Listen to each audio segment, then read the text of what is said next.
Good afternoon. I'm Adam Eben, and we're going to call this meeting of the General Laws and Technology Committee to order. We have two senators who are joining us via Zoom. I'm going to ask our clerk, Jillian Conway, to call the roll. Senator Ruff, Senator Locke, Senator Barker, Senator Vogel, Senator Reeves, Senator McPike, Senator Donovan, Senator Mason, Senator Boysko. Here. Senator Stewart. Here. Senator Pillion, Senator Bell, Senator Hashmi, Senator Kiggins, Senator Eben. Here. And I believe we have two senators who are joining us via Zoom. I believe that Senator Stewart is on the Zoom, is that right? And is Senator Donovan on Zoom as well? Not yet, okay. Well, we're going to get started. It's a pleasure to assume the chairmanship of the General Laws and Technology Committee, and I'm happy to announce that the committee will now have a vice chair in Senator Jeremy McPike, who's distinguished himself as chairman of our gaming subcommittee and an expert on procurement. I'm looking forward to working with my colleagues this coming year to work through the important and varied legislative matters that will come before us. And I'm thankful to those of us who've gathered today because we're going to start an important discussion, or really continue an important discussion of a topic I expect to dominate a fair amount of time and energy too during this year's session, which is the state of gaming in Virginia.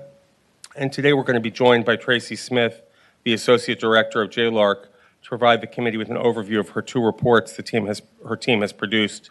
One is on the feasibility and state and local revenue impacts of locating a casino in the city of Petersburg, and the second is the general oversight and administration of gaming in the Commonwealth. And as Ms. Smith will detail, due to actions taken by the General Assembly in the last 4 years, Virginia's gaming industries have vastly expanded, nearly tripling the amount of money spent on gaming in just the last 3 years. While these industries have expanded, the regulatory and enforcement apparatus of the state has not been fully equipped to keep pace. Additionally, in light of an important economic development matter, that of a potential fifth license casino in Central Virginia expected to come before us this session, I look forward to the information that JLARC's report will arm us with when we make important decisions.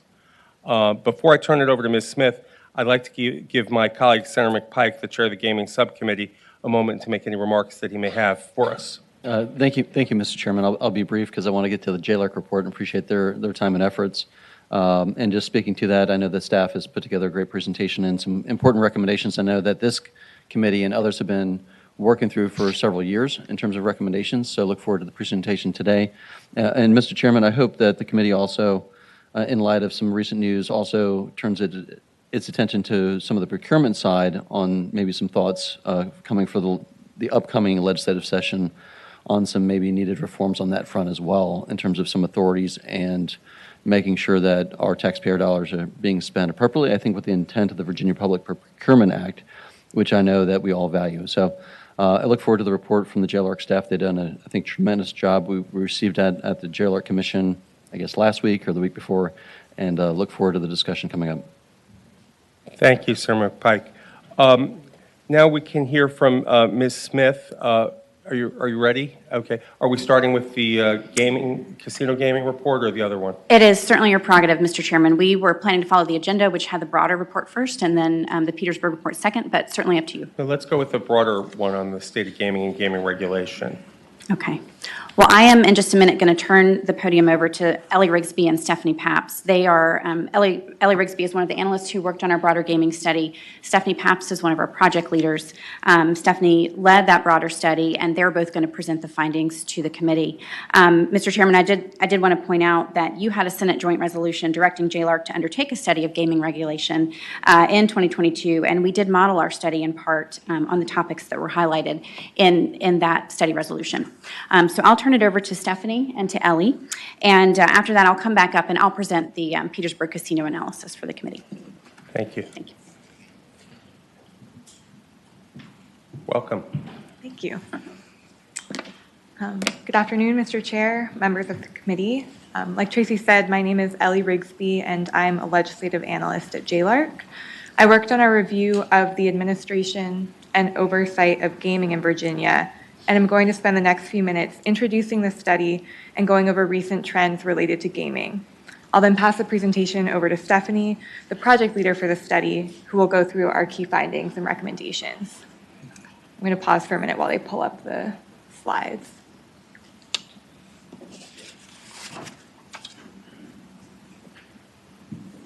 Thank you. All right. The mandate for the study directed us to assess the advantages and disadvantages of consolidating gaming regulation under a single state agency. As part of that assessment, we evaluated the roles, responsibilities, and effectiveness of agencies that currently regulate gaming. We compared the regulatory requirements across forms of gaming. We considered how consolidation would impact each agency that regulates gaming, and we looked at other states' approaches to gaming regulation. To carry out the research for this study, we conducted interviews with Virginia's gaming agencies, we reviewed Virginia's gaming-related laws and regulations, and used agency data to conduct analyses related to staffing and gaming revenue, in addition to the other research activities shown on this slide. Our study found that legal gaming has expanded rapidly in Virginia over the past few years, that the Virginia Racing Commission lacks the staff, expertise, and regulatory structure needed to effectively regulate historical horse racing, and that staffing shortages limit the Virginia Department of Agriculture and Consumer Services' ability to most effectively regulate charitable gaming. We also found that a single agency could ensure that all gaming is regulated efficiently and effectively, that the Virginia Lottery is best suited to serve as a central gaming agency should one be established, and that if a central gaming agency is not established, the Racing Commission and VDACs will need additional resources to regulate horse racing and charitable gaming. I'll now provide some background on the status of legal gaming in Virginia. So as you all know, traditionally, Virginia has permitted 3 types of gaming: the lottery, charitable gaming, and horse race wagering. The lottery has historically offered games of chance, including daily drawings and scratch tickets for sales statewide. Charitable gaming has traditionally included bingo, pull tabs, raffles, and other games that are conducted by qualified organizations to raise money for charitable purposes. And finally, traditional horse race wagering is parimutuel wagering on the outcome of a live horse race. As you also know, Virginia regulates permitted gaming in order to ensure the integrity and fairness in the gaming industry. This not only protects players, but it promotes public trust in gaming operations, which is critical to the success of any gaming enterprise.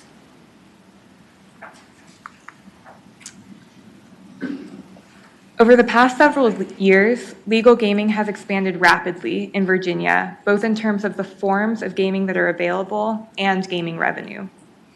Major changes in gaming types include the introduction of historical horse racing facilities in 2019, the introduction of internet lottery sales in 2020, the introduction of sports wagering in 2021, and the opening of the first temporary casino in Bristol this past summer. As a result, wagering on legal gaming has tripled from $3.4 billion in 2018 to $9.5 billion in 2021, and is expected to continue to grow as more historical horse racing facilities and casinos open. Just as a note, this chart does not include wagering from a potential Richmond or Petersburg casino, nor does it include wagering on currently unregulated gray machines that operate in convenience stores and other locations throughout the state. Most forms of gaming now offer wagering through electronic gaming machines.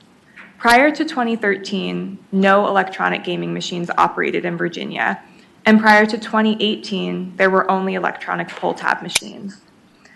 Today, there are roughly 16,000 electronic gaming machines in operation throughout the state, including 900 slot machines, 3,300 electronic pull tab machines, 2,600 historical horse racing machines, and approximately 9,100 gray machines, which currently operate unregulated. As more casinos and HHR facilities open, these numbers will continue to grow.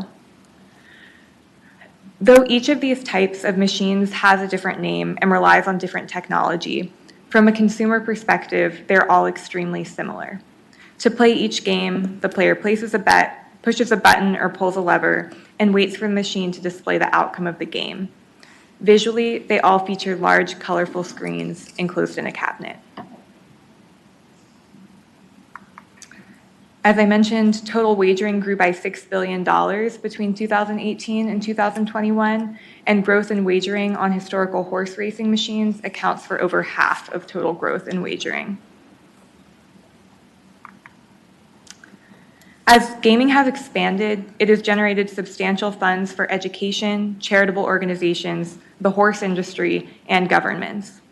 In 2021, the lottery generated nearly $800 million for public education.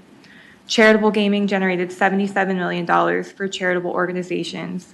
Horse race wagering generated $30 million for various horse racing interests. And sports wagering operators paid $8 million in state taxes. The amount of tax revenue collected from sports wagering operators is expected to increase substantially in 2022 after the General Assembly ended an exemption that allowed operators to write off revenue from promotional play. And then finally, as you all know, 3 state agencies currently regulate gaming. The Virginia Lottery regulates the lottery, casinos, and sports betting.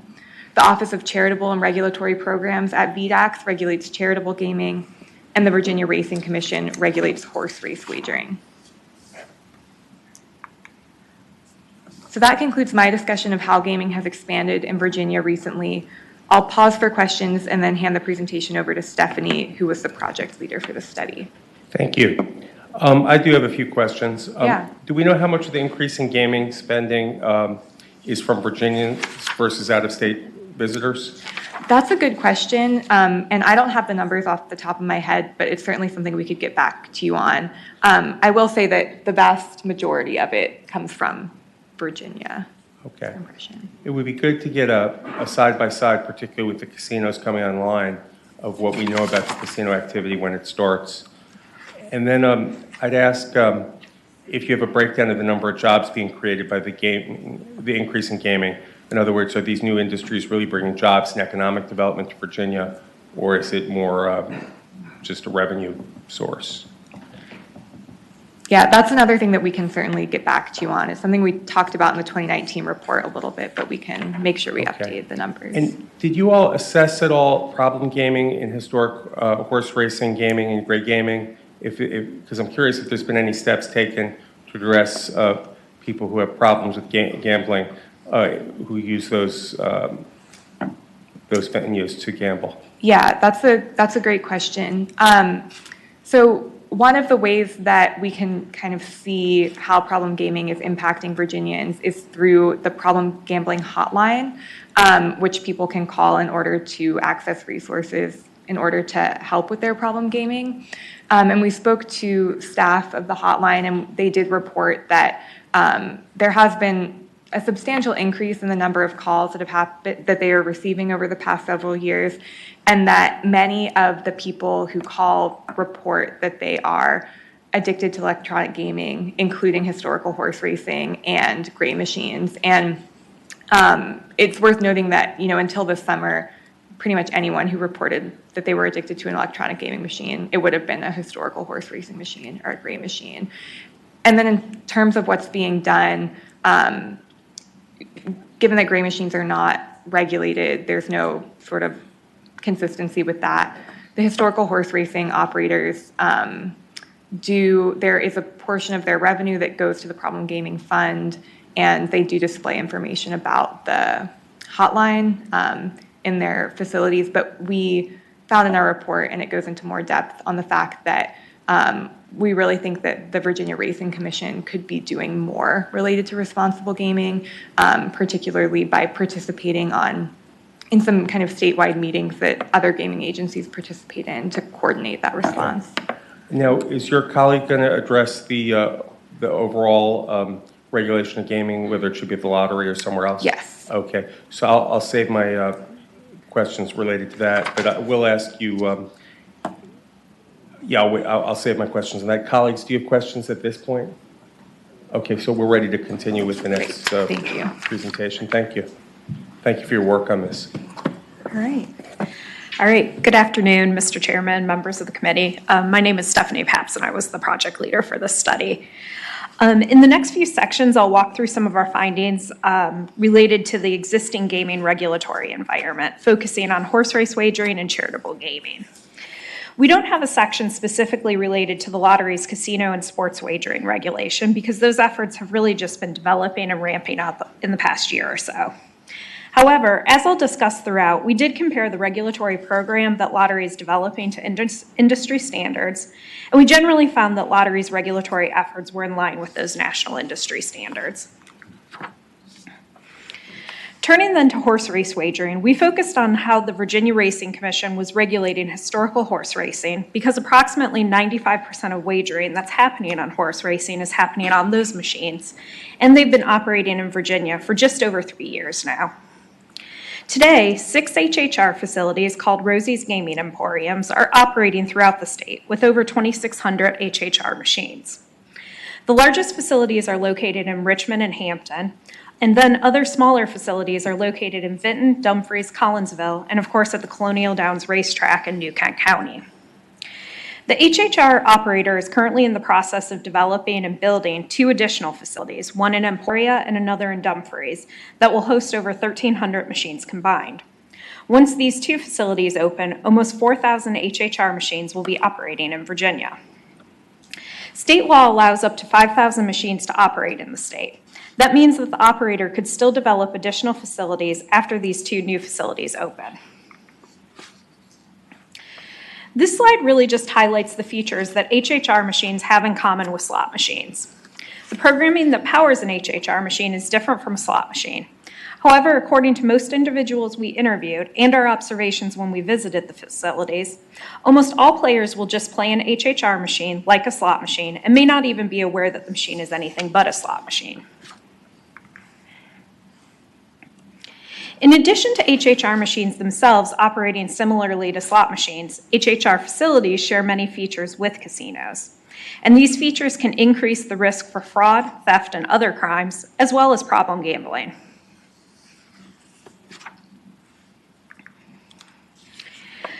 We found that the Virginia Racing Commission doesn't have adequate staffing, expertise, or regulations in place to sufficiently regulate historical horse racing. We found that the commissioners who serve on the Virginia Racing Commission and the staff that work there don't have the necessary experience or knowledge to regulate large-scale gaming, like what's now occurring at the HHR facilities. VRC members are typically appointed to those roles because of their experience and interest in Virginia's horse and agricultural industries.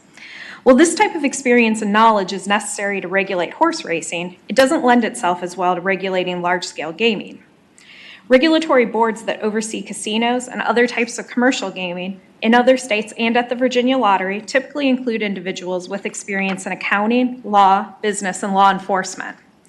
Similarly, the small staff at the Racing Commission generally don't have experience in regulating large-scale gaming.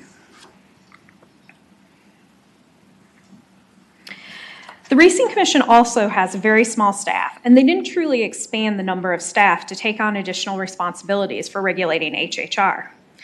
The Racing Commission historically has employed 4 staffers, and when HHR was authorized, the Racing Commission only hired 1 part-time employee who works out of state remotely. We use staffing data from other states with casinos to determine how many employees might be needed to adequately regulate HHR facilities. We adjusted the ratios from other states a bit to account for the fact that there are some slight differences between casinos and HHR facilities, and we found that the state needs at least 15 employees to regulate the current HHR facilities. Once the 2 new HHR facilities under construction open, an additional 7 regulatory employees would be needed. According to gaming experts we interviewed, the standards applied to licensing casinos are the same standards that should be applied to licensing an HHR facility. And this is really because an HHR facility poses many of the same risks as a casino.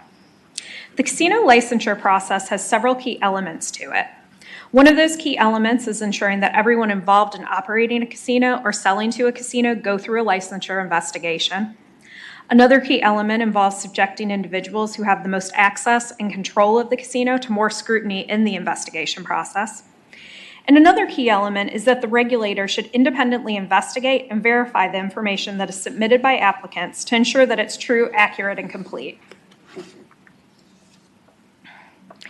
When we compared the Racing Commission's licensing practices to those used for casino licensing, we found some shortcomings compared to those industry best practices.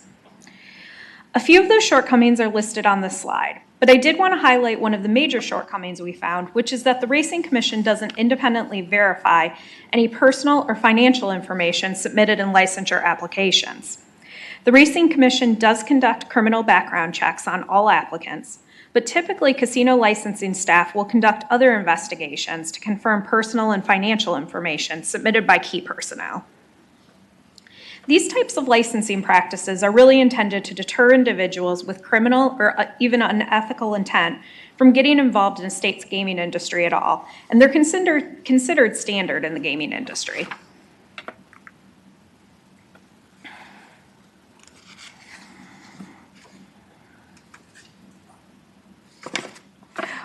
We also find that the Racing Commission's day-to-day operations regulations don't address some key risks associated with large-scale gaming.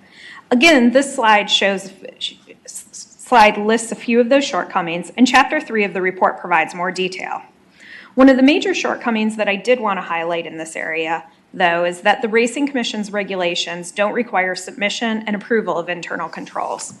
Internal controls are detailed policies that are typically required for a whole host of items and processes, including things like the process used to confirm and pay out jackpots, the process used to remove cash from slot machines and transport it to the count room, and the process used to count and document cash. Typically, casinos are required to submit detailed written descriptions of their internal controls and have them approved by the regulator, but the Racing Commission's regulations don't require this. This slide summarizes a couple of our recommendations related to improving the regulations that govern licensing processes and operational requirements for HHR facilities. Mr. Chairman, I'll pause here for any questions. Okay, does that complete the slides that you've got for this section? That ends this section Okay. on horse racing. Okay, before I turn over to committee members, and I should note, we're joined by Senator Mason. Thank you for being here. No, I understand this traffic. But I wanted to ask if the lottery has indicated that they can handle the increased responsibility of regulating charitable gaming and historical horse racing, especially now with the hard work of regulating casinos as they come online. If we can afford to delay tightening up the regulatory program around the historical horse racing terminals? Yeah, I think they responded to that a little bit in the letter that they submitted that we included in the report, and they indicated that they would need some time and resources to do that. And I think that the director of lottery is here as well and could potentially respond to that as well. Okay. Do you want would the lottery director like to come forward now for that question? Thanks. Hi, Stephanie. Thanks. Mr. Chairman, I'm Kelly G. I'm the Executive Director of the Virginia Lottery. I had a really great conversations with Jailer over the summer. Yes, if we are tasked with this responsibility, we will take it on and ensure and drive successful results, just like we did with gaming compliance for casinos and sports betting. I would be remiss if I didn't note we still have 3 casino licenses in progress. Some of those casinos, even after we license them, are going to be in temporary spaces, which means a year after their license, we have to come back and essentially do it all over again. And sports betting, in about 6 months, we're going to come up on the first renewal process. We've never, ever been through that process before. We're kind of figuring out now what it's going to look like. So time, resources would really help us be successful. Okay. Well, let me ask the next question then of Stephanie. Last year, we cleaned up and strengthened the enforcement around charitable gaming led by Senator Reeves and Delegate Krizak, and this report would seem to suggest that we need similar work done in historical horse racing and slot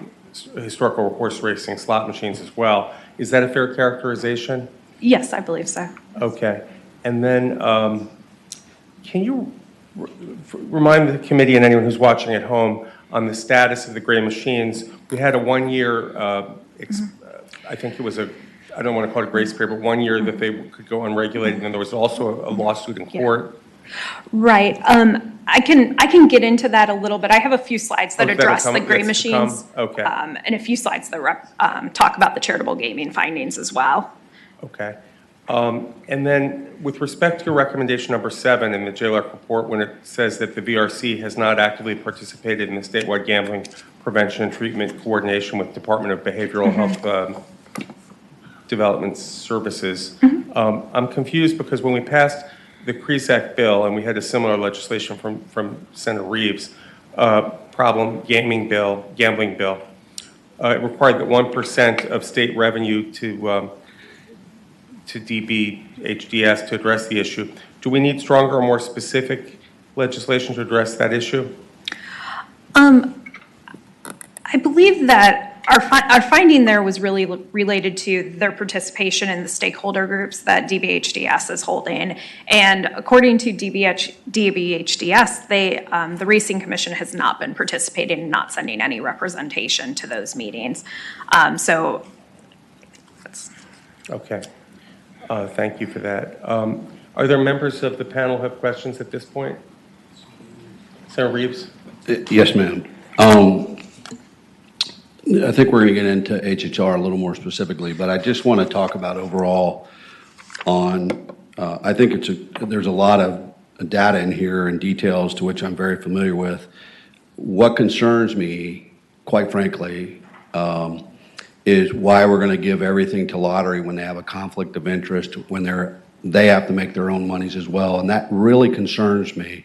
I like the fact, Mr. Chairman, it's not so much a question as it is a comment. I like the fact that creating a central gaming agency is I think, what we need to do. And I think we can build out conflicts of interest.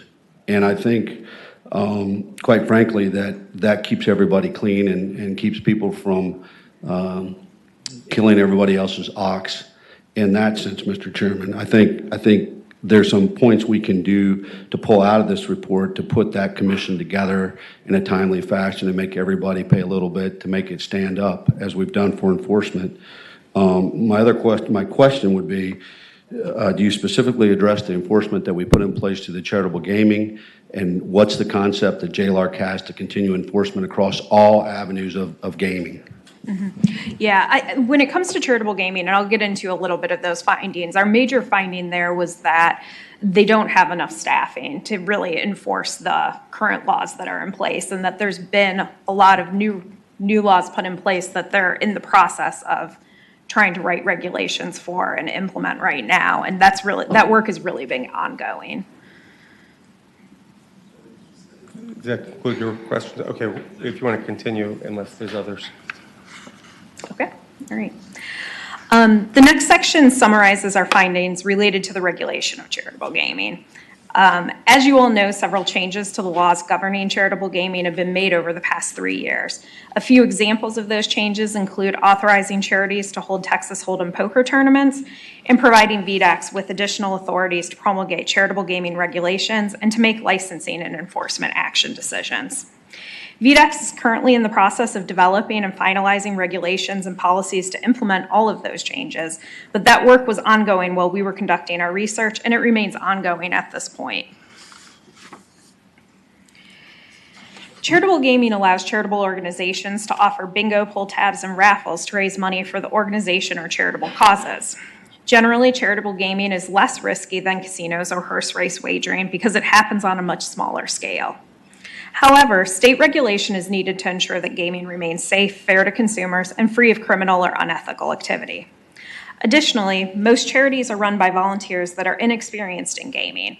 And as a result, VDACs has historically tried to establish collaborative relationships with the charities so that their regulatory efforts provide technical assistance to the charities that help them to follow the state's rules while also maximizing the amount of funds that they're able to raise for their charitable causes. Our primary finding in relation to the regulation of charitable gaming is that VDACs has too few staff to adequately oversee charitable gaming. VDAX regulates charitable gaming through a few different activities that are relatively similar to how other types of gaming operations are regulated. First, VDAX controls who can participate in charitable gaming by permitting organizations, gaming managers, bingo callers, and gaming equipment suppliers. Second, VDAX conducts inspections of charitable gaming facilities to ensure that the games are being run according to the state's rules.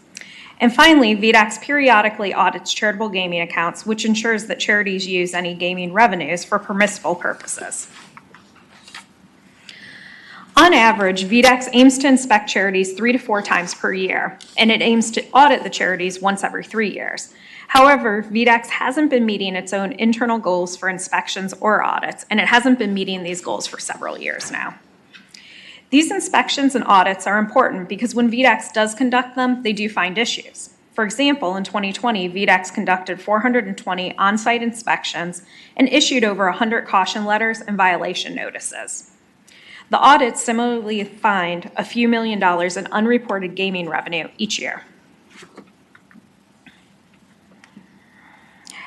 As VDAX begins taking on new oversight responsibilities for electronic pull tabs and social quarters, and eventually regulating Texas Hold'em poker tournaments, it will continue to have difficulty meeting its goals for conducting an adequate number of inspections and audits with its existing staffing. Based on VDAX's workload for charitable gaming, it will need at least 26 employees to provide adequate regulation. However, VDAX only has 11 filled positions currently. Mr. Chairman, I'll pause here. This is the end of the charitable gaming section. So they have 11 out of 26 needed. Do they have positions posted, or do they have those positions in the budget? They have most of those positions. They have the positions available. They just have had difficulty filling those positions and recruiting and retaining. For those positions, I think they need about one more position more than they have in the budget. Is Ms. G available to, from the lottery? She's, yeah, Kelly, could you come forward and just tell us a little bit about the retention issue? Lottery doesn't currently regulate charitable Oh, gaming. this is if they. This is I'm at sorry. the Department of Agriculture and Consumer VDAX, Service. I'm sorry. Yes. Is someone here from VDAX by chance? Mr. Chairman, that's usually Mike Menifee, and Mike. I don't see him here. Okay, thank you. I'm sorry, Kelly. Didn't mean to make you answer for the other agency. Why don't you continue? Okay, continue. Thank you. Okay, all right. Okay. A final area of the gaming landscape that we wanted to describe before getting to our discussion of a potential central gaming agency is unregulated electronic gaming machines. I'll refer to the machines as gray machines, but they're also commonly referred to as skill machines.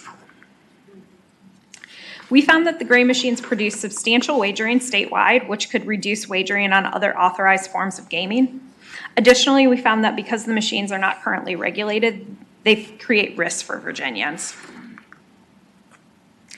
Gray machines are electronic gaming machines that look similar to a slot machine from a player's perspective, and they're typically located in restaurants, gas stations, and convenience stores. Legislation passed in the 2020 session defined skill games and characterized them as illegal gambling. But the legislation was delayed for 1 year, and the machines were temporarily allowed and regulated by ABC in fiscal year 21. Since the ban on the machines went into effect, the machines have continued to operate. A lawsuit has been filed challenging the prohibition on the machines, and that case is ongoing at this time. A temporary injunction on the ban was issued, and it's allowed the machines to continue operating. According to ABC's data from fiscal year 21, there were approximately 9,000 machines operating in the state. During that year, ABC had no way to monitor or audit the wagering on the machines, but they did receive revenue reports from machine manufacturers and distributors. According to that self-reported data, almost $2.2 billion was wagered on the machines in fiscal year 21, and the net gaming revenue was over $500 million. In that year of regulation, almost $130 million was collected in taxes. Commonwealth's attorneys that we interviewed for this study indicated to us that the number of machines might be growing larger than that 9,000 that were operating in Virginia in 21 when the machines were regulated. Georgia is one state that has developed a regulatory program for these types of gaming machines over the past few years, and they currently have over 24,000 machines operating in the state. If the number of machines in Virginia grew to a similar number on a per capita basis, Virginia could potentially end up with more than 19,000 machines. If gray machines were at some point authorized and regulated, the state could place a number of limitations on them. And the slide lists a few of the restrictions that could be placed on these types of gaming machines, most of which Georgia has implemented.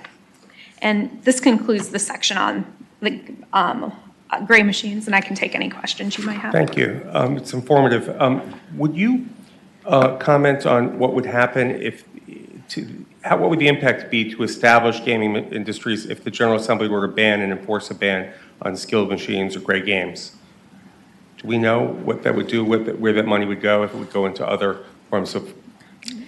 Yeah, I'm not sure I can speculate on what would necessarily happen to those Because I'm funds. assuming that they're competing with, when the casinos come online, that they would be in effect a local competitor. That is what we've heard from different types of gaming operators, from the HHR operators and casino operators, is that it does compete with their product. Okay, and the lawsuit, I know that they won an injunction at a preliminary level. Can you remind us where the lawsuit is now? I believe they're waiting to be heard in court right now. Continue till December. Do you know which court, Senator Reeves? If that's circuit court or circuit court? Okay. Okay. Are there questions from members of the panel about Senator Boysko? Thank you. My question is more general about the responsibilities that VDAX already has in Virginia and the load that this has on it. I know that one of the recommendations was taking responsibility away from VDAX and either putting it with the lottery or with a standalone agency. Can you go into some detail with us? I mean, we know food safety and animal protection, the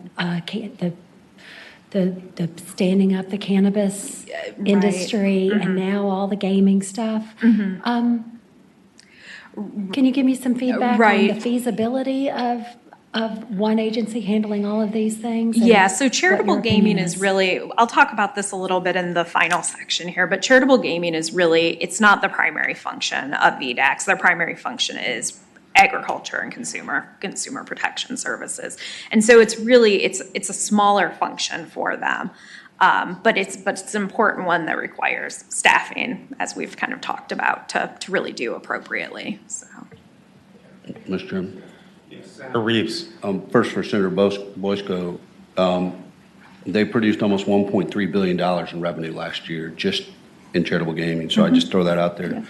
I just want to clarify, or maybe you can clarify, so we're calling skill machine gray machines. Is that in your report? In our report, we refer to them as What do we gray call the machines that have a little sign on them, because I just saw one yesterday that says we're not skill and we're not slot machines? Straight up illegal, right? So are those in here anywhere?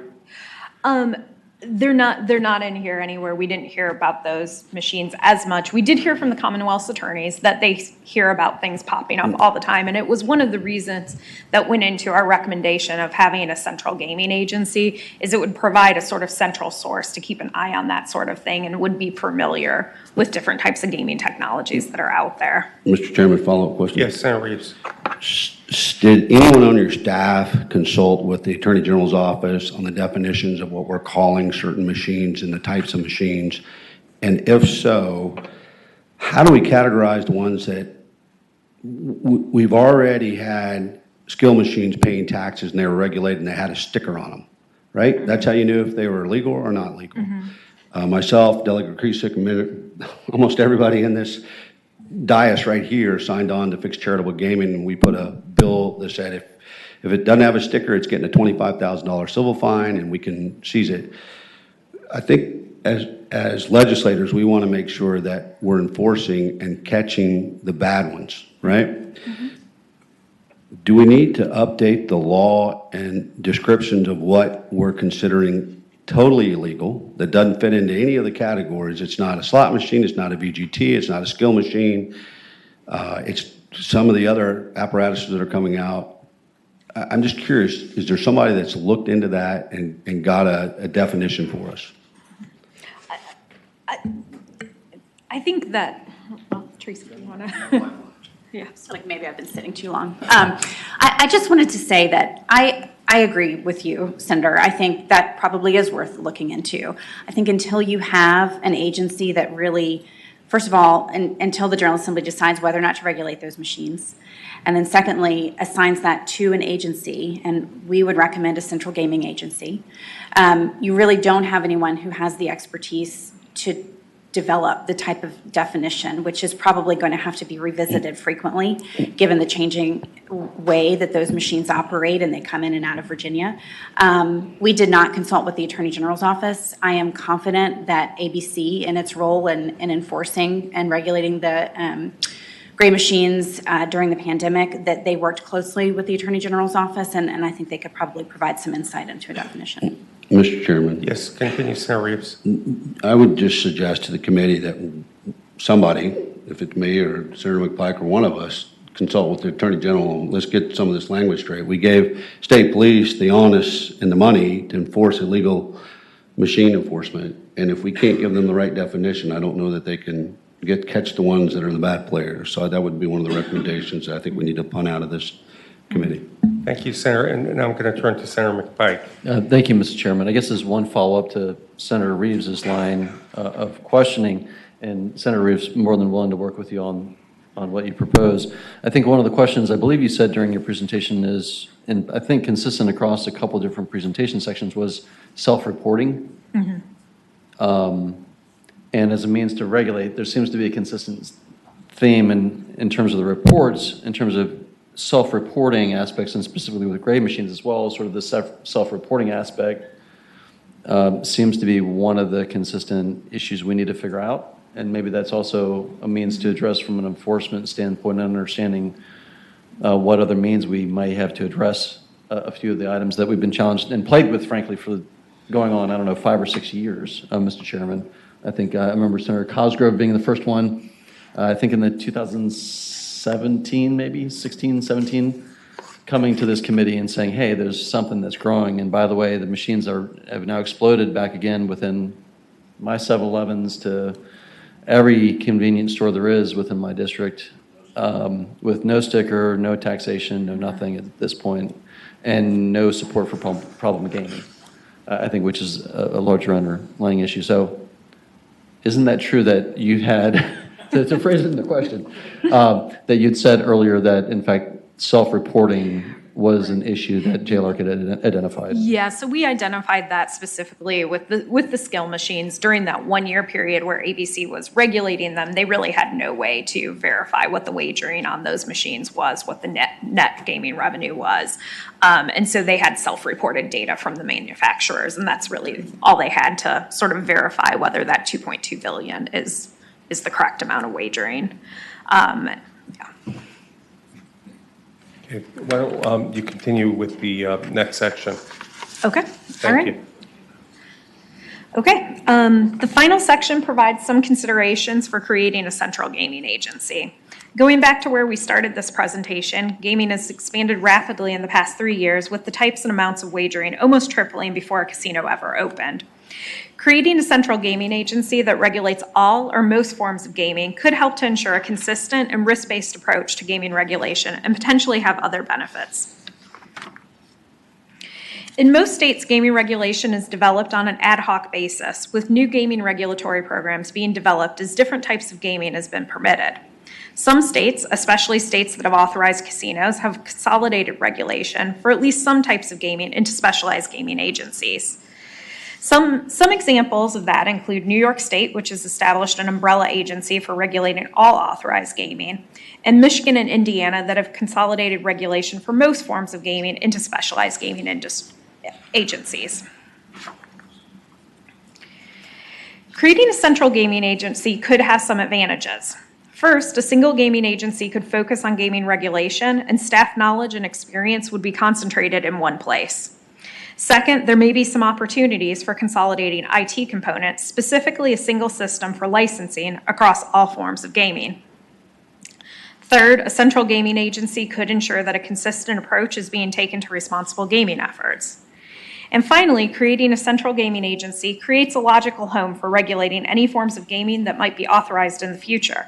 It also provides legislators and other policymakers with a central location for expertise on gaming policy issues that may come up in the future. The Racing Commission's regulation of HHR has some shortcomings, as we discussed. And regulating HHR through a central gaming agency rather than through the Racing Commission could address some of those shortcomings. The Racing Commission's mission is to sustain, grow, and support the state's horse racing industry, not regulate large-scale gaming. The fact that regulating large-scale gaming is not within the Racing Commission's core mission may account for why the Racing Commission has potentially had difficulty scaling up an appropriate level of regulation. Some of the other shortcomings in the Racing Commission's regulatory approach to HHR are listed on the slide.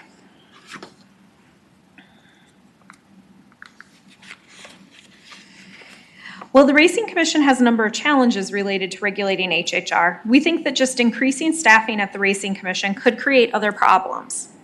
The Racing Commission staff and commissioners have specialized knowledge and experience that's required to regulate horse racing and pari-mutuel wagering, and that's distinct and different from the knowledge and experience needed to regulate HHR facilities.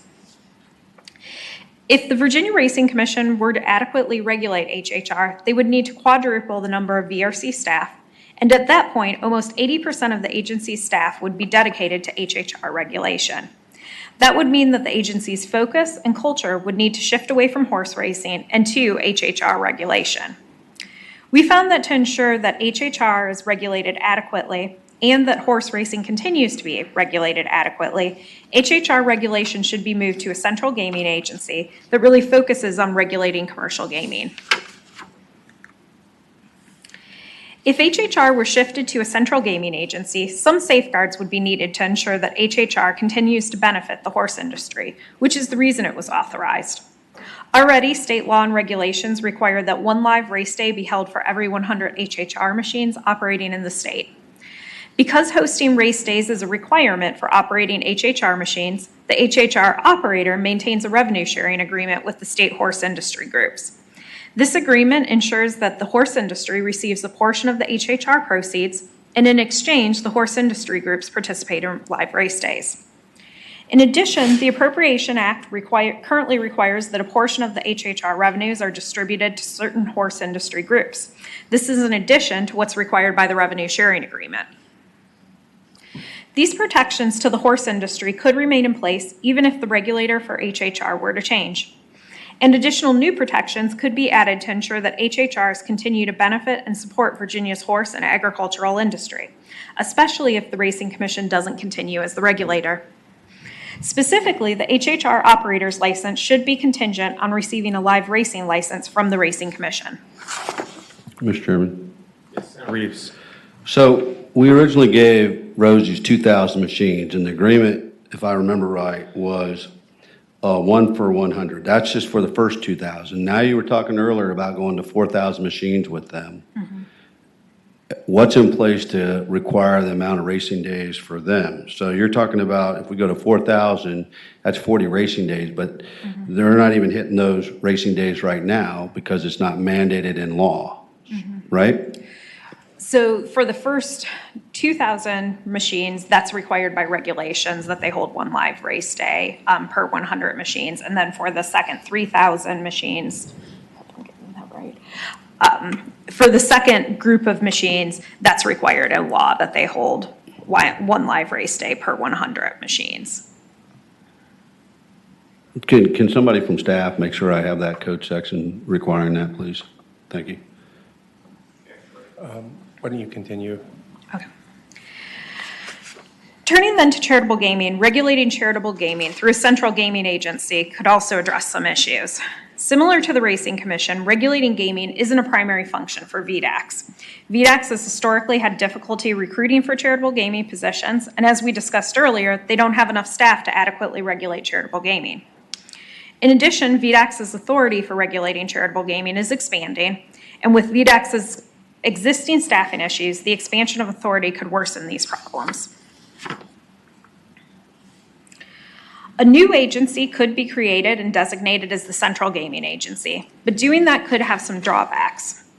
Lottery has already begun regulating sports wagering and casinos and hired nearly half of the staff that they will need for that function. Creating a new state agency to regulate all forms of gaming would create disruption and uncertainty for approximately 70 existing employees already engaged in gaming regulation. Creating a new state agency could also create disruption for all of the existing casino operators who are in the middle of developing and building casinos and obtaining their licenses.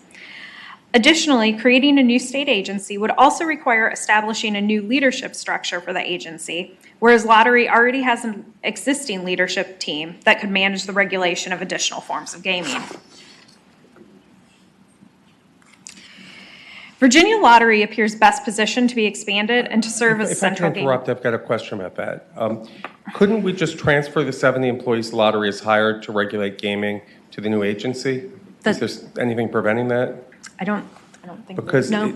is it fair to say that a new agency could have more expertise than using existing lottery agency employees who are mainly focused on lottery and sports gaming and casinos? I think our conclusion here was that lottery has really already started to build up this expertise and to build the staffing that they already have a lottery, and that they've taken over the past year and they've taken their enterprise function, which is selling lottery tickets, and they've really created that as a separate function in the agency, separate from their regulatory function, which is what regulates casinos and sports wagering. And so they have created sort of this two-sided agency, one that does the enterprise function and one that does the regulatory function. And so it's very similar to the way that ABC operates, with selling alcohol in the enterprise function and regulating alcohol sales on the regulatory side. Okay. And I have one other form of gaming I'd like to ask about. The report notes that Virginia does not count fantasy contests as gaming. And I was wondering why that is and how many states consider it gaming for regulatory purposes.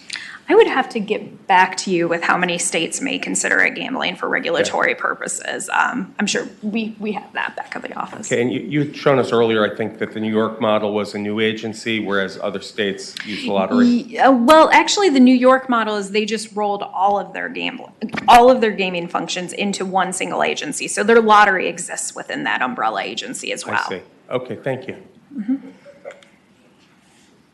Okay. Virginia Lottery appears best positioned to be expanded and to serve as a central gaming agency. Lottery could take on additional responsibility for regulating historical horse racing and charitable gaming. Lottery is best positioned to expand and take on this role for a few reasons.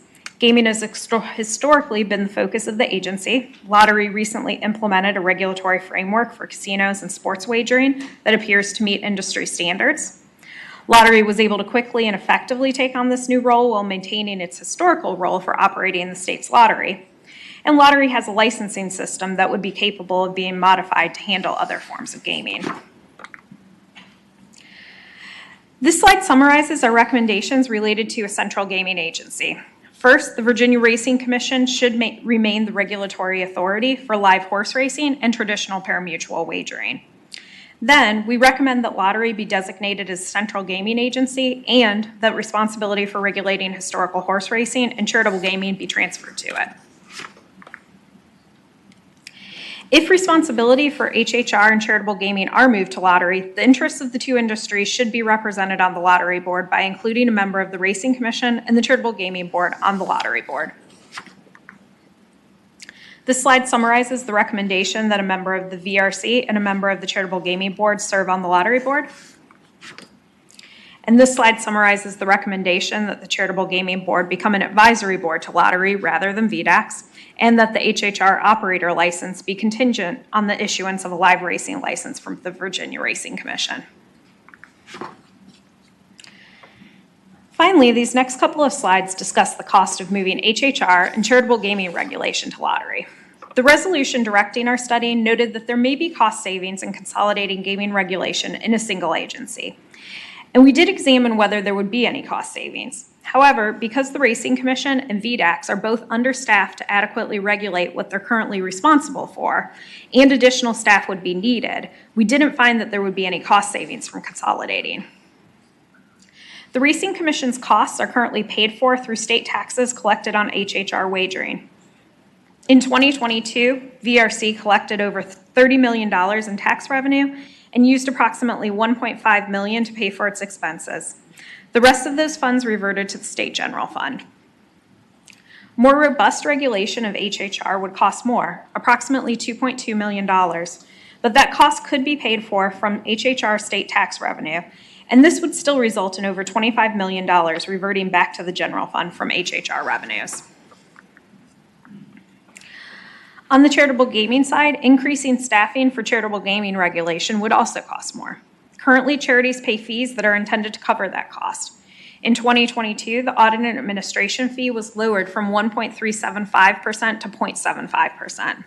However, to fully cover the cost of charitable gaming regulation at lottery, the fee would need to be increased back to 2020 levels. And even if charitable gaming remains at VDAX, the audit and administration fee would still need to increase in order to cover the cost of additional staff to regulate charitable gaming. This slide lists our key findings from the study. We found that legal gaming is expanded rapidly in Virginia. We found that the Virginia Racing Commission doesn't have adequate staffing, regulations, or policies to sufficiently regulate historical horse racing. We found that VDAX isn't adequately staffed to sufficiently regulate charitable gaming. Next, we found that establishing a single state gaming agency would ensure effective and efficient regulation across all gaming formats, and that the Virginia Lottery is best suited to serve in this role. And finally, we found that if a single state gaming agency is not established, additional resources will be needed at VDAX and VRC to sufficiently regulate charitable gaming and historical horse racing. Mr. Chairman, that concludes my prepared remarks. I'd be happy to take any additional questions. Thank you. Are there members of the panel with questions at this point? Sir McPike? Thank you, Mr. Chair. Could you pop back to slide 45, if you wouldn't mind? I think one of the key questions, I think Senator Reeves alluded to it earlier, I think there's some solid recommendations in terms of the efficiency as well as the center of expertise. But I think the question before the General Assembly is how to resolve sort of the internal potential conflicts of interest, and wanted to get some additional feedback from you or others on JLARC staff of how do we as policymakers help to resolve, I think the ox being gored analogy was used earlier, when there are competing interests within the same governance structure. And so I think that's an important question for certainly this committee to help to decipher. And I'm sure there's other parties that are going to have the same question, right? Where we have an online lottery product competing with another product and one governance board. Help us to walk through the logic behind the recommendations and what we might do about it. Mr. Chairman, if I can just step in for a second, and Stephanie can talk more specifically about the internal workings of lottery and how they have managed to mitigate the concerns about conflict of interest now that they're regulating casinos. I just wanted to mention to the committee that in 2019, when we did our big casino study, and one of the things that we were asked to do would be to look at if the General Assembly legalizes casinos, who in the state regulates them. The legislation that had already been drafted and had the enactment clause on it anticipated that casinos would be regulated by lottery. And so we evaluated whether lottery would be an appropriate agency to regulate casinos at the time. And in that report, we did raise some concerns about conflicts of interest, and that would be one of the key factors that the General Assembly should consider in whether or not it regulated casinos through a separate agency from lottery, or as the bill contemplated, leaving it at lottery. I think the fact is lottery at the time wanted to have responsibility for regulating casinos, and so that is where it landed. We had several recommendations in that 2019 report that were designed to mitigate that conflict of interest concern. All of those recommendations were implemented, and so from where we sit, having addressed those recommendations and the way they've structured things internally, we are comfortable that there is not a conflict of interest or that it is sufficiently managed if it does arise through its current regulation of casinos and then potentially also regulating these other forms of gaming. Thank you.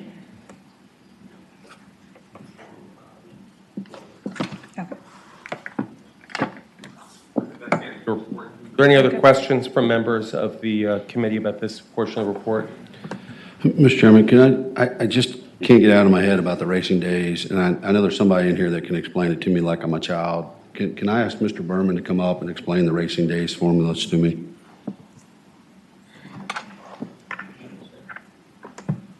We've got, I think, our council has. Yes, Mr. Chairman, Senator Reeves, I believe what you were asking for is actually in the regs in 11 VAC 10-47-190. And Senator Reeves, I wrote it down for you so I can give you the sticky note. That, and it's also in the 7th enactment clause from the actual bill in 2020. Yeah, HB 4 from 2020.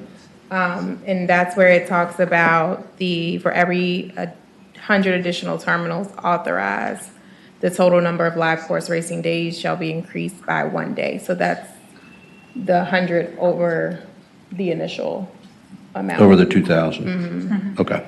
Thank you, Mr. Chairman. Okay, I think we're ready to move into the other report on the viability of a fifth casino license in Central Virginia being in Petersburg versus Richmond. I will say to members of the committee that Senator Morrissey has provided some information from someone who Petersburg is hoping will win the right to manage a casino there, the Cordish companies. And he promised me a coffee table book. He didn't promise me a weightlifting exercise, but it's a substantial volume that we will take a look at. Mr. Chairman, Yes. it's Richard Stewart on Zoom. Yes, Senator Stewart. I had a question. I had a hard time breaking in, but I was wondering if I might ask a question before we move on. Yeah, let's have the Stephanie come back to the microphone for that. Thank you, Senator Stewart. Thank you, Mr. Chairman. I was curious, and I don't know probably as much about this as many of you all do, but as we've talked about the machines, and particularly the revenue, and listened to some of Senator Bryce's questions and some of Senator McPike's comments, can someone explain to me the difference between, or the practical difference between the sanctioned machines and the so-called gray or skill games? Yeah, so the sanctioned machines are the slot machines that operate in casinos, the electronic pull tabs that qualified charitable organizations can have in their social quarters, and historical horse racing machines that are at the horse racing track at Colonial Downs and their off-track betting facilities around the state at the Rosie's Gaming Emporiums.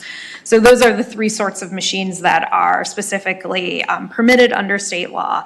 And then the machines that we referred to as gray machines, or alternately referred to as skill machines, are the machines that you would see at convenience stores, restaurants, and other establishments around the state.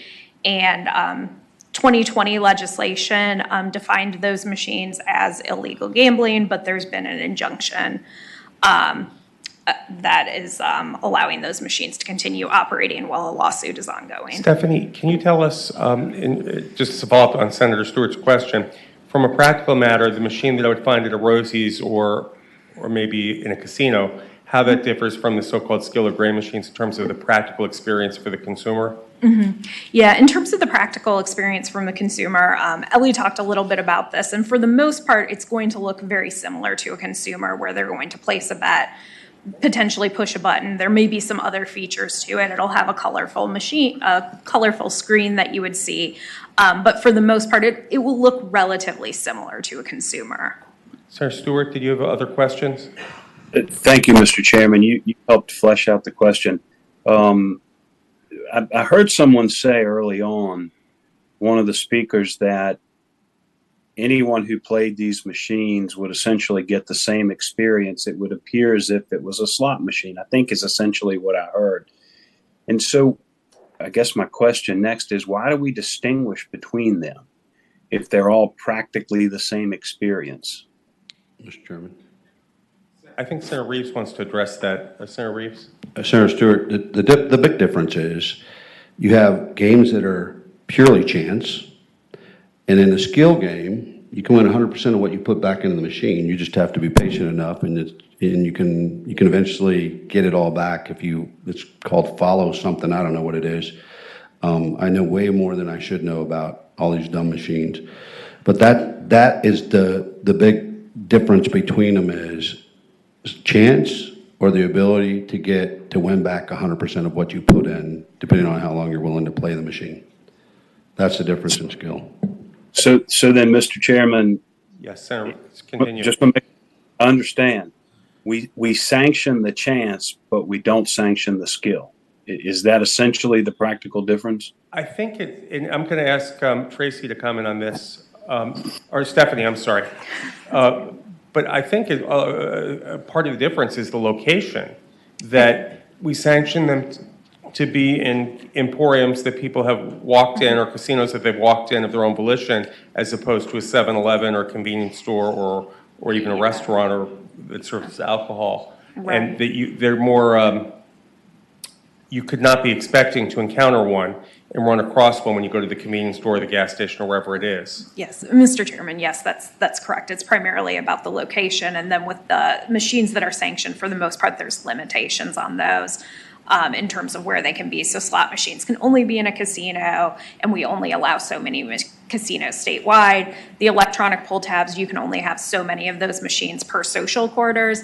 And then on the HHR machines, we're only allowing those total of 5,000 statewide. Yeah, I played a skill machine to see what it was like, and I felt like I lost my money just as easy as if I was using any other kind of machine. I didn't see the skill, or else I wasn't smart enough to figure out how my skills were going to let me win it.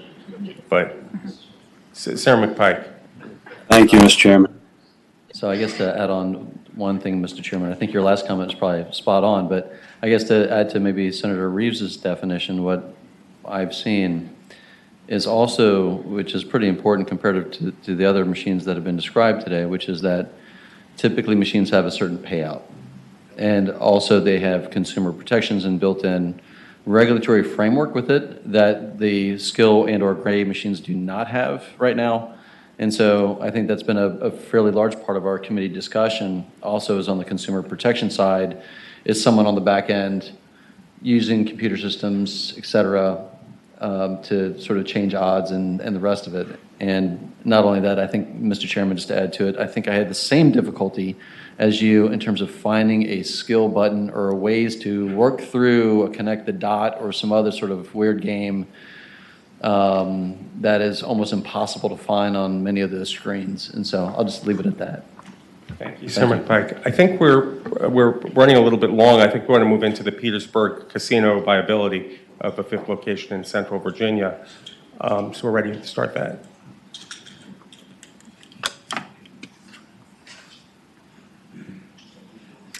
All right. Mr. Chairman, as you know, the 2022 budget included language directing us to contract with the Innovation Group to analyze the revenues that a Petersburg casino could generate and to estimate any negative impacts on the revenues projected for the state's other casinos. The Innovation Group is the same consultant that JLARC collaborated with on our 2019 study of the potential impacts of developing casinos in Virginia. They also evaluated the feasibility of locating a casino in both Petersburg and the city of Richmond, given that the Richmond casino is authorized in state law, and we thought there might be some interest in holding another referendum on the Richmond casino. And finally, they analyzed the impact of a Petersburg casino on revenues from the state's Rosie's facilities, which host a form of gaming, as you know, called HHR. All of the projections in this report are for 2028 because it was assumed that 2028 would be the first full year of operation for a Petersburg casino. You all have copies of the Innovation Group's report. That's also on our website. There is much more detail in there than I'll go through today. The key findings from the Innovation Group's analysis are shown here. First, demand is sufficient in the Petersburg market to support a casino there. That was one of the key questions that I think the members wanted this analysis to answer. The Innovation Group found that a Petersburg casino would generate over $200 million in gaming revenue, which translates to about $12 million in taxes for the city of Petersburg and about $12 million in net taxes for the state. They also found that a Petersburg casino would actually decrease projected future net gaming revenue from other casinos and HHR and would lead to lower projected local tax revenue from other casino host cities. I do want to clarify for you, though, and I'll talk about this throughout the presentation, that the baseline that the Innovation Group is using is 4 casinos. They did not include Richmond in their baseline because voters did not approve the Richmond referendum. And so as you'll see, when you look at the Richmond and the Petersburg casino market, they're very similar. And so by authorizing a Petersburg casino, what you're really doing is getting back up to the 5 casino scenario that we analyzed in 2019 and that the General Assembly approved in its legislation. And when we talk about the negative impacts on other casinos, other host cities, and on HHR from just a Petersburg casino, remember those impacts have essentially already been known by the General Assembly and accounted for in legislation because it is essentially the same as having a Richmond casino instead of a Petersburg casino. So just to kind of throw that out there, the numbers I'm showing will be Petersburg only and then Petersburg plus Richmond, but the Petersburg only impacts you all generally were already aware of because it's really no different than having a Richmond casino. So then on the last key finding there, they found that demand actually is sufficient to have a casino in both cities, but the impacts on the other casinos and on HHR would actually, of course, then be greater with both of those casinos. All right, so slide 5 provides an overview of where things stand as far as casino development in the state. So as you know, you all authorized 5 casinos in 2020. The legislation required local referenda, and voters approved a casino in all cities but Richmond. A temporary casino did open this past summer in Bristol, in the Bristol Mall, and a permanent casino is scheduled for opening in 2024.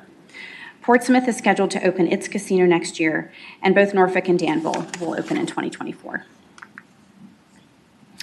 I'd like to spend a minute on slide 6 here because it sets up the 3 primary scenarios that the Innovation Group modeled, which I've already talked a little bit about.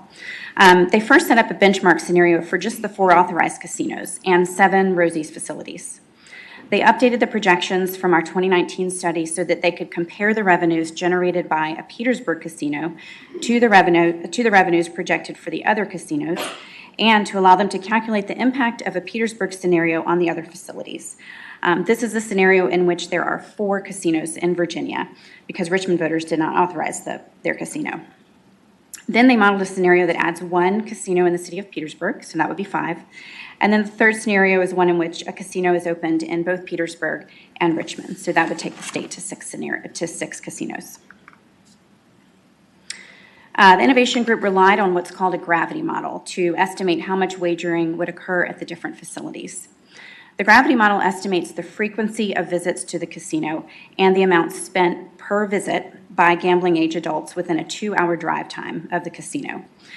This map shows you the area that the Innovation Group determined to be the market for a Petersburg casino. And when we asked them how different that would be if we were just looking at a Richmond market, it is essentially the same. It does, like the entire circle shifts up a little bit, of course, but what that does is pulls in revenue from Northern Virginia that wouldn't be accounted for here, but it also takes out revenue that would be generated from the more populated areas of North Carolina. So it's a very similar market, whether we're looking at just a Petersburg casino or just a Richmond casino.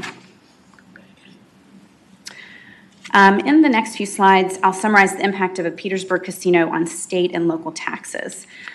I put slide 9 in here just to remind you that the state casino tax is tiered by net gaming revenue amount. Net gaming revenue is essentially the amount of revenue that a casino generates after winnings are paid out.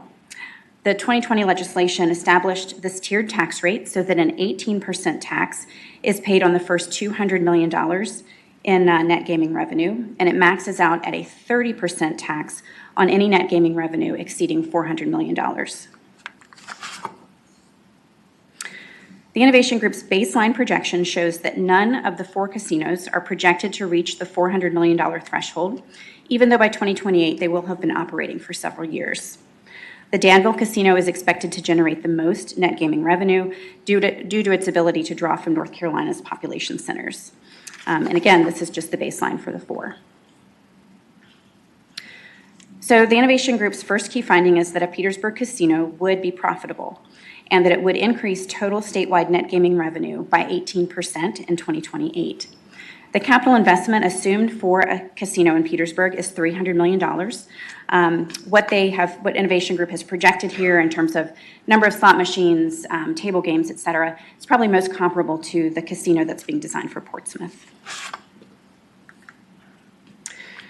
The $204 million in net gaming revenue that the Petersburg casino would generate is comparable to the revenue expected from the other 4 casinos. On this slide, I'm not netting out the impact of Petersburg on those other 4. I just wanted to show you what is projected for all of them so that you can see that really, I guess with the exception of Bristol, they're roughly comparable to one another. So then, as you see here, Innovation Group found that developing 2 casinos would also be viable. And if both were developed, it's likely that Petersburg would be slightly smaller. It would have fewer slot machines, fewer table games, fewer or smaller restaurants, and a smaller hotel.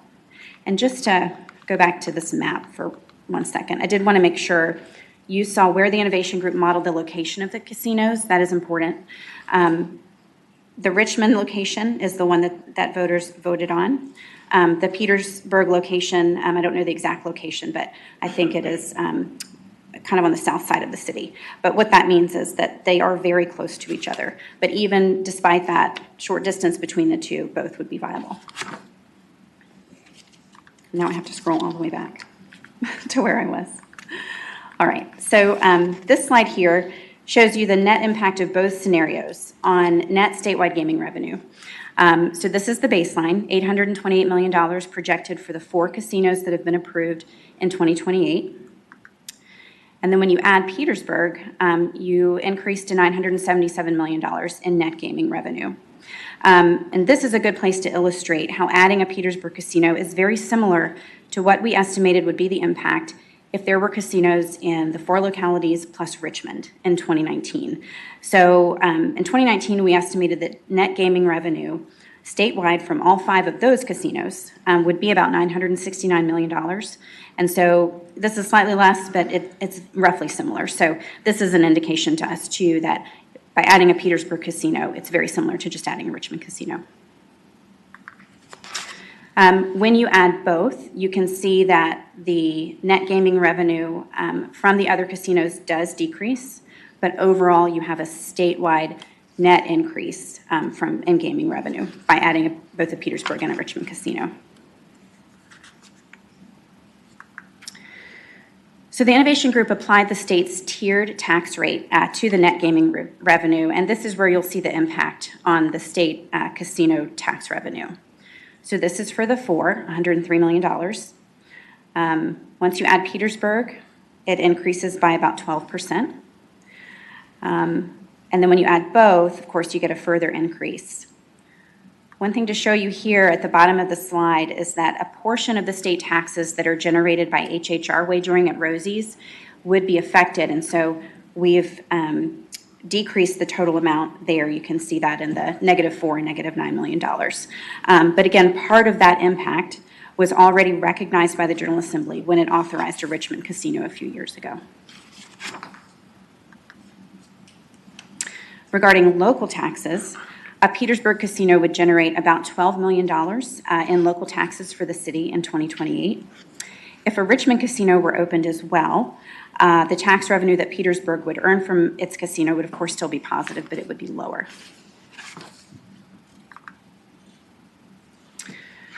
On slide 14, you saw how a Petersburg casino would affect revenues generated by the other casinos in aggregate. And so slide 18 just shows you how each individual casino would be affected for each one of those scenarios.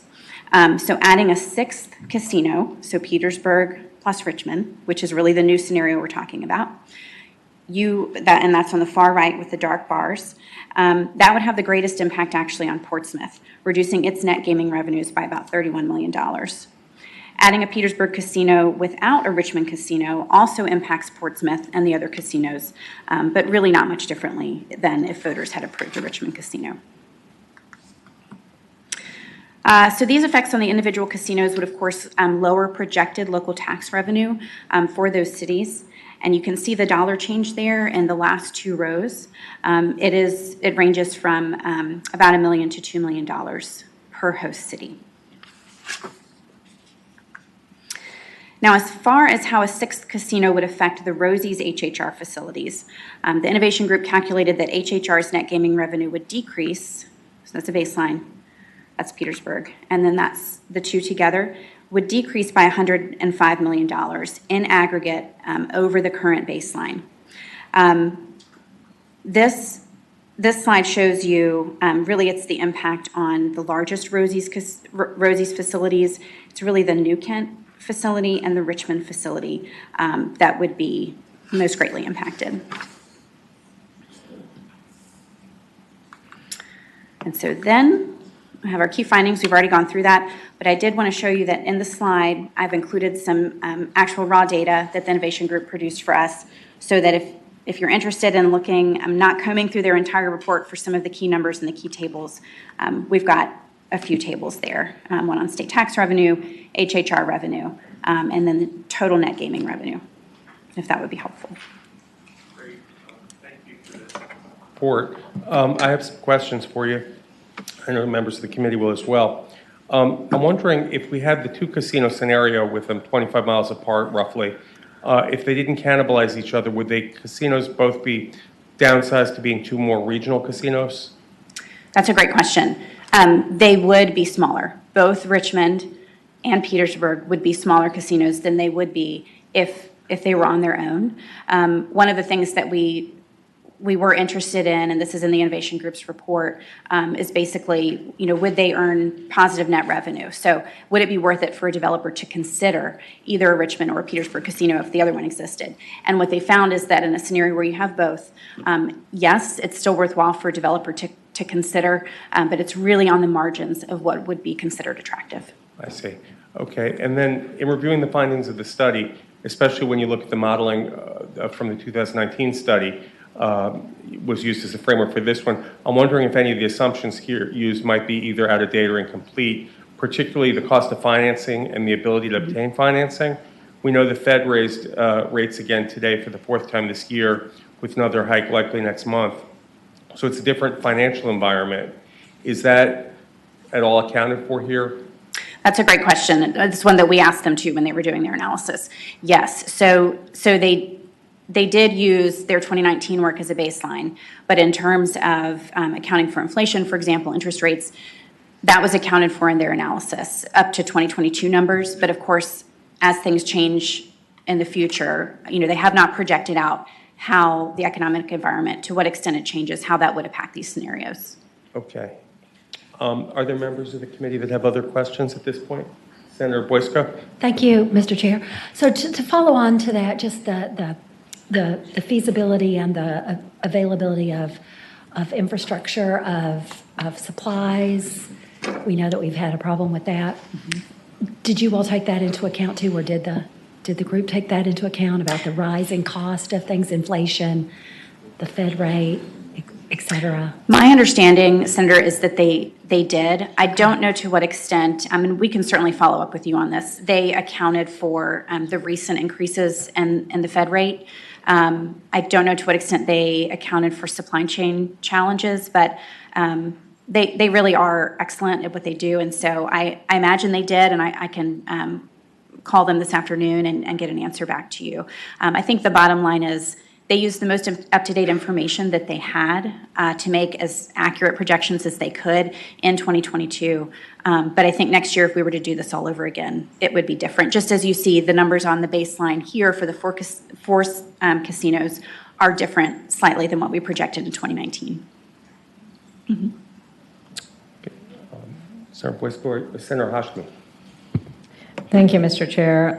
So if I'm understanding your report and your presentation in the report, it seems that there is an opportunity for both cities to have a casino. And in fact, we've already got Norfolk and Portsmouth, which are, 6 miles apart, and there's even a greater distance between Richmond, the proposed location in Richmond, and proposed location in Petersburg. So if both cities went forward, that is a feasible option, is what the report is showing. Yes, that was the conclusion. Yes, ma'am. Okay, thank you. I just have a few more. I don't want to belabor, but I did want to ask if the casino looked at the study, look at new casino construction, it was impacted during prior recessions. I mean, in other states, were there bankruptcies and partially finished projects that happened in other states? That is a great question. I don't know the answer to that. If you could check on, I don't know whether New Jersey specifically or other states, sure, what led to the downfall in Atlantic City, or maybe Atlantic City is a bad example because there are a lot of casinos in the same, right abutting each other. But that would be helpful to know during past recessions if there were bankruptcies and partially finished projects.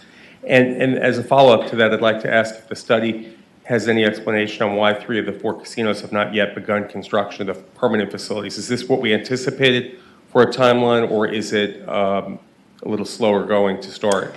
I think it is a little slower going because primarily due to the pandemic and the impacts there.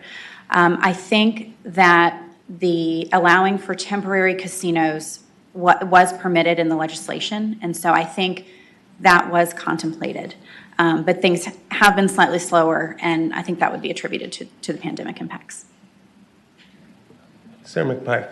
Yeah, Mr. Chairman, I guess could you jump back to the HHR revenue slide real quick? I want to make sure you'd made a statement earlier about the baseline. And I think it's important for those who might be watching. I think it was actually not this one? a little further towards the end. Surrounding my laptop. To the end? Yeah, where you had the HHR revenue decrease based on the scenarios. I just want to make sure to point out. Oh. There, closer. Oh, it's the last one, isn't it? There you go. Yep. There you go. Thank you. I think it's important to point out for those who might be watching, your opening statement said the baseline, the General Assembly already accounted for 2 things, one of which is the count of the number of casinos from a policy perspective. And so each casino operator has already built into their model certain operators operating within certain regions. So that is, even though their models adjusted differently from a policy perspective, we've already made that decision, as well as the casino operators have already made and built that into their baseline. So their own financial model, they have made the decision to move forward based on those assumptions. The other one I want to make sure to point out, but isn't it true that we also in 2019 or 2020 also adjusted the number of authorized HHR machines with the same knowledge in mind that it compensated the horse racing industry for the same thing. So the revenue decrease showed on this slide is a little skewed because they've already built into the HHR and horse racing model those same assumptions that we did with casinos. Senator, that's right, and that's what I was alluding to when I mentioned that the General Assembly has already accounted for those impacts. I think that's especially true in this scenario, the middle scenario here with Petersburg, because Petersburg, the impacts are so similar as they would have been to a Richmond casino. The General Assembly authorized 5 casinos, so that $46 million impact to HHR, essentially you all tried to account for that in the legislation. The other thing to point out is that the $105 million, so part of that then has also already been accounted for because part of that includes a 5th casino. And so I don't have the numbers. I can ask Innovation Group to kind of opine on that and try to calculate what is the actual additional impact on HHR that is new from a 6th casino, which isn't shown here. Okay. Thank you, Mr. Chairman. And thank you, Tracy, for the response and I think the great staff work on this to help inform the General Assembly and this committee. Thank you. Thank you. Yeah, I'll echo that. Ms. Smith, this is really helpful. I'm sure we're going to have more questions as this continues, this discussion. Are there other members of the panel with any questions this afternoon? Okay. Thank you for this and for all the good info, and we'll look forward to some follow-up with Jay Lark on some of the other questions that were raised in the previous report. Today, that completes, well, we're open on the agenda. We have discussion. Are there members of the committee who would like to discuss anything in particular? Okay. Well, with that, we'll move to our 4th item, which is adjournment. So I will declare the committee adjourned.